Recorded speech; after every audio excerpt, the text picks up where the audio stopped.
Today, I'd like to ask you a question. Why do you think God commanded the Israelites to build the tabernacle? Was it simply to offer sacrifices? Or was it just for worship?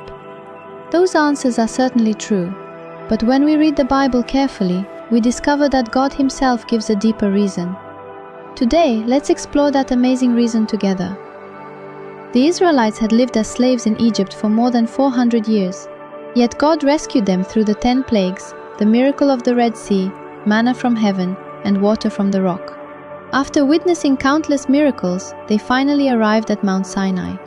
Many of us might expect God to establish a new nation or organize an army first. But the very first thing God commanded was the construction of the tabernacle. Why? In Exodus 25-8, God says, "Then have them make a sanctuary for me, and I will dwell among them." More than anything else, God desired not a building, but to dwell with His people. In fact, this had always been His desire. In the Garden of Eden, God walked together with Adam and Eve. But when sin entered the world, humanity was separated from God, and that relationship was broken. The Bible is the story of restoring that lost relationship, and the tabernacle was a remarkable picture of how that restoration would begin.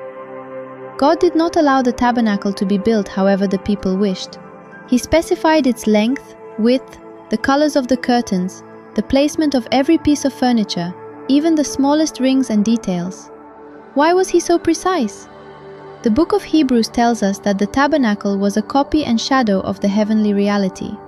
The tabernacle was not merely a tent, it was God's blueprint of the gospel, pointing ahead to Jesus Christ. The gate, the bronze altar, the laver, the lampstand, the table of showbread, the altar of incense, and even the most holy place, every part of the tabernacle pointed to Jesus. Many people think the story of Jesus begins in the New Testament, but God had already been revealing Him in the book of Exodus. The tabernacle was God's illustrated gospel long before Jesus came. When we understand the tabernacle, the gospel becomes clearer, and the more we understand Jesus, the deeper the meaning of the tabernacle becomes. There is one more remarkable truth. The Gospel of John says, "The Word became flesh and dwelt among us."